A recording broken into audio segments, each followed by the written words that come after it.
This is Ricky J. Mark, co-host of the Stick to Sports podcast, along with Chris Kaufman, a sports podcast that isn't. There's a lot going on right now. Coronavirus, scheduling, all that other stuff. There's a lot happening right now. So in the meantime, I went ahead and put together a sneak preview for you, the listener, to remain a little bit entertained in the meantime. To give you an idea of some of the conversations that we're going to be having, sit back, relax, enjoy the sneak preview, and we are looking forward to getting you the long-awaited episode 1 of Stick to Sports. So, all right, here we go. Ladies and gentlemen, to Stick to Sports, the sports podcast that isn't. Broadcasting live from Paris, France, my name is Ricky J. Mark, and I will be your host on this adventure today. For those of you that are new to the show, Stick to Sports is a sports podcast that isn't. You might have heard that before. That's the joke, folks. This isn't a sports podcast. In this day and age, one would be kidding themselves if they thought they could avoid politics. That's what this show is about.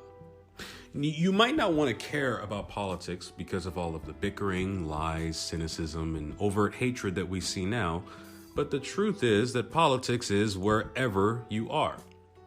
Whenever you go to work, there's a good chance you're going to get a paycheck every few weeks. Your employer cares about politics because that essentially what determines the minimum wage. When you get sick and you can't go to work, politics is what resulted in whether or not you belong to a union and therefore have access to benefits like paid leave or workers' comp. Now, if you ever lose your job, politics is what decides whether you have enough unemployment insurance to stay afloat while you look for another job.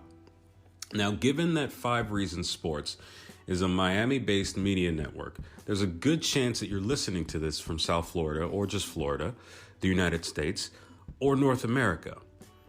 Paid leave, unemployment insurance, and even healthcare are all the result of political activity throughout the years. Now, take the issue of healthcare in America. As things currently stand, the United States is the only industrialized nation in the world that doesn't guarantee universal healthcare to its citizens. France has it. The United Kingdom has it. The European Union has it. Many Latin American countries have it.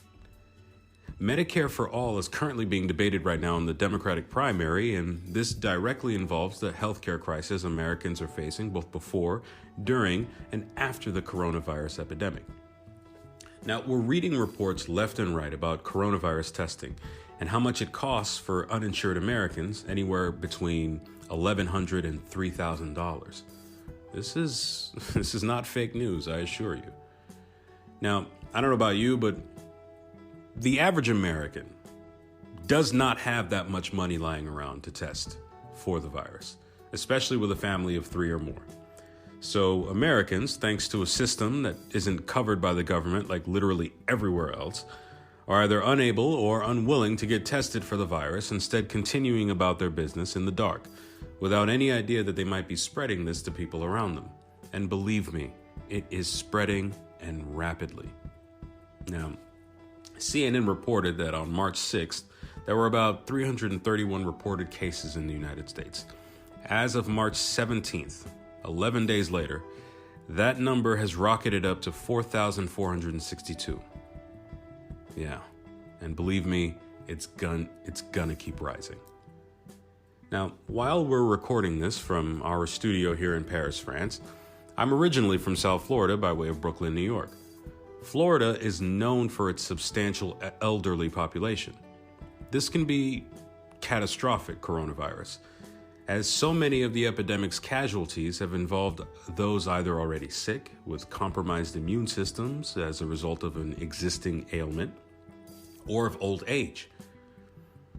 Now, here's the thing. We can afford to make sure everyone in the United States is covered under a healthcare system. America, after all, is the richest country in the world. But we'll table that for a little bit. We'll discuss Medicare for All in further detail. After all, it's a political issue as well as a general welfare issue, and since politics affects our daily lives, we'll definitely be covering it on this show. So yeah, normally you might not want to care about politics, but I assure you that your employer, your landlord, and your health insurance provider definitely does, along with everyone else that has a controlling influence on your life. Politics matter, and the hope is that with this series, we're going to be able to make a compelling enough reason for you to care about it. So come join us for the ride, and we'll be right back.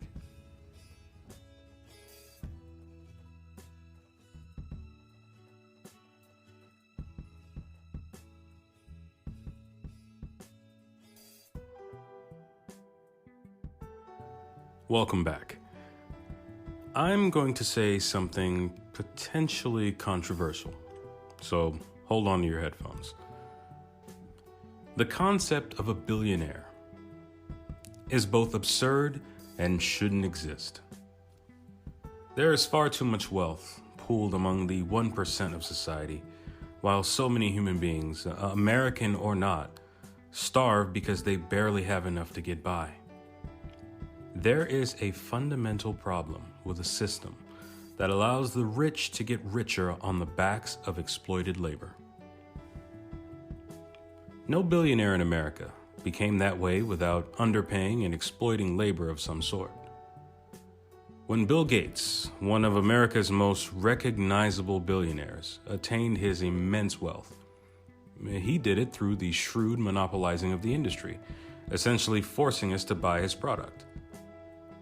Small business owners in America, the real small business owners, not Monsanto or some of these huge farming corporations, are the ones earning whatever they earn through hard work, not these billionaire CEOs. Entertainers, like musicians, actors, and athletes, there's that sports reference, did not magically dribble a basketball and then encounter immense wealth. Truth be told, that money flowed into their bank accounts through billionaire owners, film studios, and record executives, who themselves were able to gain their wealth either directly or indirectly through the exploitation of labor in other departments within their respective business ventures. Thousands of comedians like Paul Taylor or Fari here in Europe, the late great Bernie Mac or Dave Chappelle in the US, and others everywhere else. They do tours all around.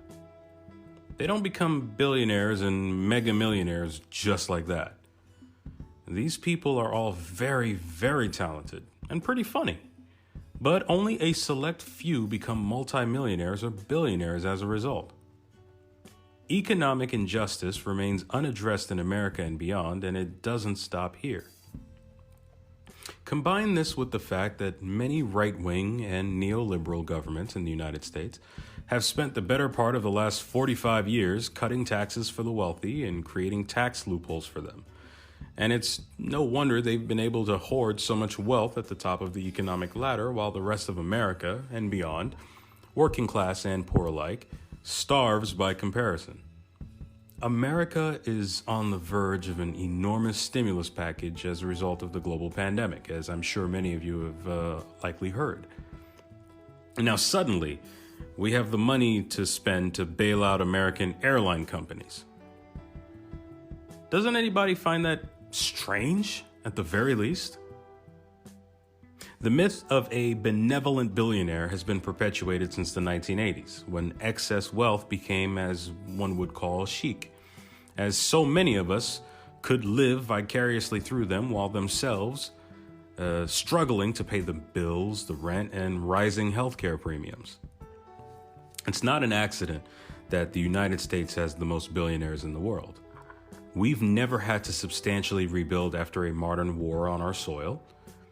And U.S. foreign policy has expanded the American neocolonial empire throughout the world, sucking whole nations dry for their resources in the infallible name of capitalism masquerading as democracy. What's impressive, well, at least from a cynical standpoint, is that the United States has managed to accomplish all of this in just under 250 years. Whereas the Roman Empire, the same one you read about in history books, required multiple centuries to accomplish what they did. It's fair to say that in more ways than one, we are the new Rome. In the U.S., the aristocracy managed to keep the people entertained and distracted from their increasingly dire conditions through entertainment and social media bickering. So, as a result, major investments will flow through those respective fields. Entertainers, as their collective wealth continues to expand, are able to keep the people satiated while occasionally dipping their toes into activism, while oligarchs above them continue to sign their checks every month. In a way, it's why so-called liberal-leaning celebrities never actually go too far to support substantial systemic change, because the fear is that their socioeconomic privilege would then be called into question. Many of them have no desire to return to what one might say a proletarian existence after having tasted the golden honey of success. Now, anybody will tell you that the industry has shown itself to be an unstoppable machine, canceling and rendering you irrelevant if you step out of line, controlling the narrative to make you essentially radioactive to anyone willing to do business with you. So, billionaires shouldn't exist. We need to take money out of politics. We know what the problem is. What we need to do now is to develop a plan to fix it. And there are a few good ones out there. I'd like to say that despite all of the doomsaying and all of that other stuff, I think we're heading in the right direction, if not overtly. This has been a sneak preview of Stick to Sports, a sports podcast that isn't. I am Ricky J. Mark. You are more than welcome to continue the conversation with me on social media at Ricky J. Mark. And as always, it's been a pleasure. And we look forward to our official launch with my co-host Chris Kaufman very soon, streaming everywhere you find your podcast. So, until next time.